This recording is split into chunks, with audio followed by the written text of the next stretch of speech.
I've seen a lot of abuse directly and indirectly, so to speak. I've witnessed captains literally beat up inmates in front of me, and I've had to report that according to policy.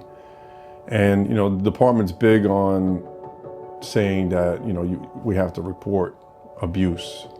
They have to say it on paper, but they really don't want you to do it because it makes them look bad, it makes the captains look bad, it makes the administrations look bad. And ultimately, you wind up paying the price. So my name is Mark Caruso. I work for the Florida Department of Corrections for 10 years, started in 2010, and I was promoted to sergeant in 2014 and left the department in July of 2020. So my background, before I came to Florida, I worked for the NYPD School Safety Division. I did almost 4 years there and decided to move my family down to Florida in 2006. And I had no intentions on getting back into law enforcement because I just wanted to, try a different career path, and I did. And it really didn't work out for me because I had the desire, to stay in it.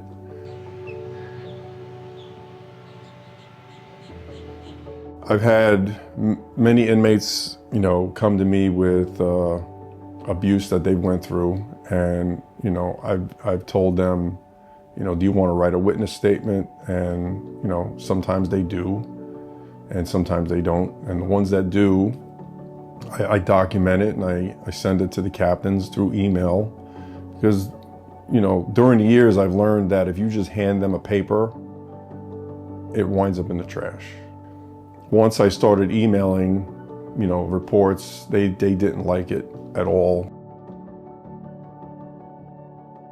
That's where I kept going with it, is just kept documenting any abuse. And there would be times when officers would face a lot of retaliation from other officers, and they'd come to me and ask opinions and what they should do. And it was hard for me because I knew if I told them that they should report it, I knew that they were going to face retaliation or ultimately get fired, which is what a lot of them went through.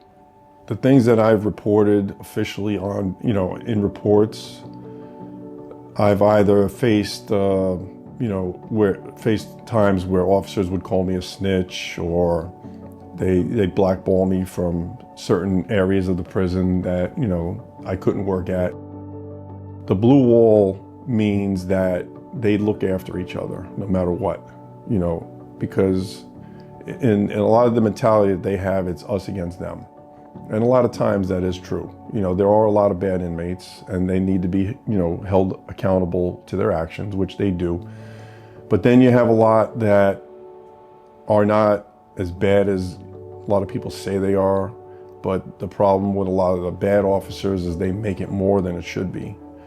So good officers have more problems with the bad officers at times than they do the actual inmates. Most of it is taught, because the bad officers try to get to the new officers right away to either have them engage in the activities they engage in, or they try to teach them and make them believe that it's okay to do it. We have your back. Don't worry about getting in trouble.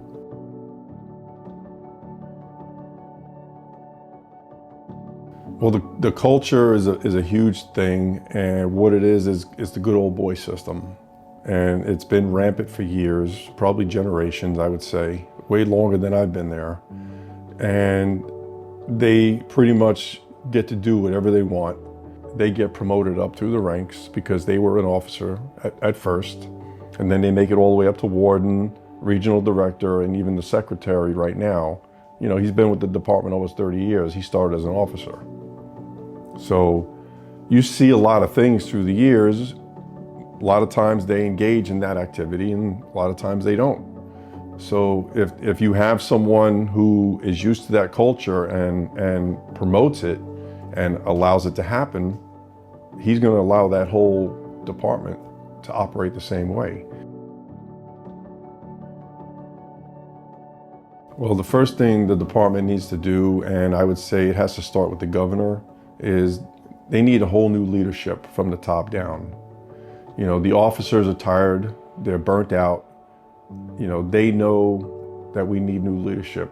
It's the only way to make change in the department. It has to start at the top. You have to have a secretary that's willing to take a bold stance on getting rid of the corruption in the department. And he has to have the backing of the governor. That's the only way to do it.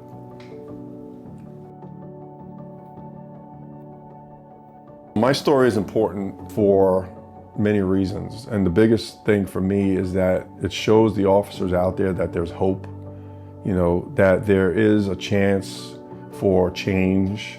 As long as someone, like I feel like I am creating a pathway to change, because exposing everything that I'm doing shows the top leadership and hopefully the governor that, hey, we have serious problems. You know, this guy's out here putting all this stuff out there. You know, we need to look at it because we're looking bad if we continue to let this happen. I do have a Facebook group with almost 5,000 correctional officers in it.